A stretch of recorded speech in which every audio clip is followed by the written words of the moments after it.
ये राजस्थान का नीरज चोपड़ा है। खेल के मैदान में भाला फेंकने वाला वो लड़का जिसके हौसले की कहानी सुनेंगे तो जेवलिन थ्रो के मास्टर नीरज चोपड़ा की कहानी भी बौनी लगेगी। और खेल के मैदान में झंडे गाड़ चुका ये शख्स अब सियासी रण में उतर चुका है, जिसके लिए पीएम मोदी और अमित शाह ने उपराष्ट्रपति जगदीप धनखड़ के दामाद का भी टिकट काट लिया। कहानी चूरू से बीजेपी के टिकट पर लोकसभा चुनाव लड़ने उतरे देवेंद्र झाझड़िया की। इनका जन्म राजस्थान के चूरू जिले में 10 जून 1981 को हुआ। पिता राम सिंह झाझड़िया, माता जीवनी देवी हैं।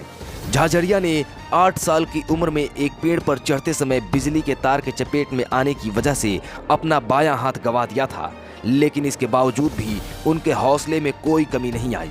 इन्होंने अपनी शुरुआती पढ़ाई गांव के सरकारी स्कूल से की।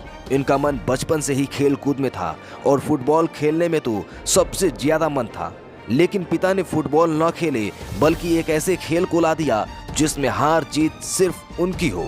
यहीं से देवेंद्र ने भाला फेंक खेल को अपना लक्ष्य बनाया। शुरुआती दिनों में लकड़ी का भाला बनाकर खेल प्रैक्टिस की। पढ़ाई के साथ साथ रेत के धौरों के बीच भाला फेंकने का जुनून सवार किया।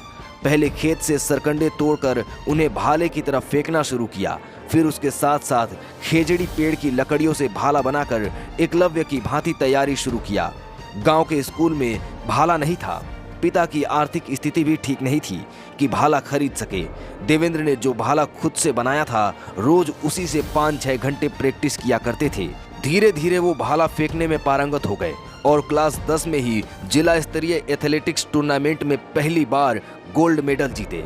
पहली जीत हासिल करने के बाद कभी भी पीछे मुड़कर नहीं देखे। देवेंद्र के 10वीं पास करने के बाद आरडी सिंह कोच के साथ सीखने का मौका मिला तो हनुमानगढ़ कस्बे की नेहरू कॉलेज में एडमिशन कराया। यहाँ से देवेंद्र ने अजमेर यूनिवर्सिटी से बीए की डिग्री हासिल की। साथ ही भाला फेंकने का ईतान दमदार तैयारी की।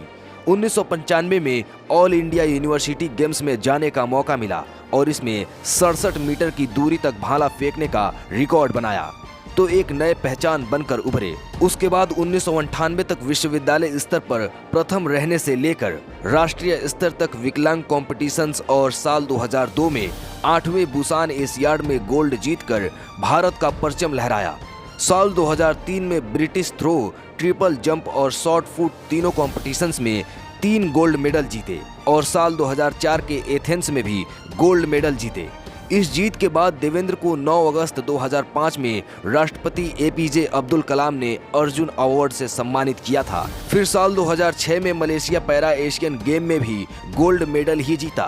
साल 2007 में ताइवान में आयोजित पैरा वर्ल्ड गेम में स्वर्ण पदक जीता तो इस जीत के बाद 2012 में पद्मश्री अवार्ड से नवाजा गया और साल 2013 में फ्रांस के लियोन में हुई एथलेटिक्स चैंपियनशिप में गोल्ड मेडल जीतकर भारत का नाम रोशन किया था। फिर साल 2016 के रियो पैरालंपिक में भाला फेंक प्रतियोगिता में गोल्ड मेडल जीता तो 2017 में उन्हें खेल रत्न पुरस्कार से सम्मानित किया गया।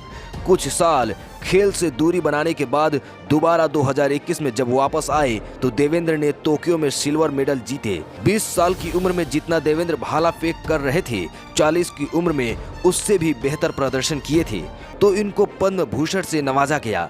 ये इनकी मेहनत और लगन ने Athens para Olympic, Rio Olympic और टोक्यो में भाला फेंक प्रतियोगिता में मेडल जीतकर इतिहास रचा। इसके बाद देवेंद्र भारतीय खेल प्राधिकरण के कोच करते हैं और अब ये राजनीति में कदम रख चुके हैं। इस बार लोकसभा चुनाव में चूरू सीट से बीजेपी के टिकट पर चुनाव लड़ेंगे। इस सीट पर पहले बीजेपी के राहुल कासवान सांसद थे, लेकिन इस बार इनका टिकट काट दिया गया है। अब देखना दिलचस्प होगा कि बीजेपी का भरोसा कितना कायम रखते हैं। अब अगर इनके परिवार की बात करें तो इनकी शादी 2007 में मंजू झाझड़िया से हुई थी। ये एक कबड्डी खिलाड़ी हैं। इनकी एक बेटी जिया और एक बेटा काव्यान है। ऐसी और वीडियो देखने के लिए पॉलिटिकल पंचायत फॉलो जरूर करें। धन्यवाद।